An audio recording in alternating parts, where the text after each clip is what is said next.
नमस्कार दोस्तों, अब टाइम्स में आप सभी का स्वागत है। सुप्रीम कोर्ट के मुख्य न्यायाधीश DY चंद्रचूड़ ने एक वकील को शब्दों के चयन को लेकर जमकर फटकार लगाई। वकील ने एक दलील के बाद अनौपचारिक हाँ यानी कि या का इस्तेमाल किया, जिस पर CJI गुस्सा हो गए। उन्होंने कहा कि उन्हें इस या से एलर्जी है। उन्होंने वकील को यह भी याद दिलाया कि वह कोर्ट रूम में है, न कि किसी कॉफी कैफे में है।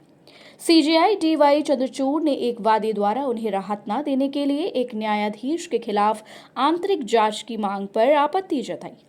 दरअसल वकील एक याचिका का उल्लेख कर रहा था जिसमें उसने भारत के सेवानिवृत्त मुख्य न्यायाधीश रंजन गोगोई को प्रतिवादी के रूप में जोड़ा था। उसने राहत न देने के लिए रंजन गोगोई के खिलाफ आंतरिक जांच की मांग की थी। आप जज को प्रतिवादी बनाकर जनहित याचिका कैसे दायर कर सकते हैं? इसमें कुछ गरिमा होनी चाहिए। आप यूं ही नहीं कह सकते कि मैं जज के खिलाफ इन हाउस जांच चाहता हूं। Justice Ranjan Gogoi supreme court के पूर्व जज थे। वे भारत के मुख्य न्यायाधीश के पद से सेवानिवृत्त हुए।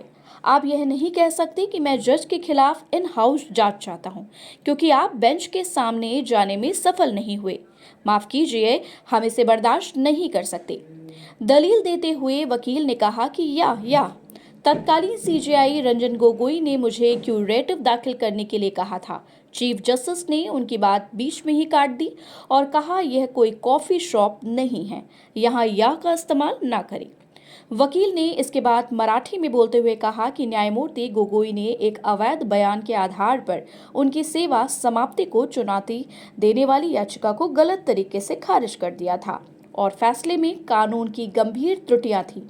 मुख्य न्यायाधीश ने भी मराठी में जवाब देते हुए कहा कि सही हो या गलत, सर्वोच्च न्यायालय का अंतिम फैसला आ चुका है। आपकी पुनर्विचार याचिका खारिज कर दी गई है। अब आपको क्यूरेटिव दाखिल करना होगा, लेकिन आप कहते हैं कि आप क्यूरेटिव दाखिल नहीं करना चाहते।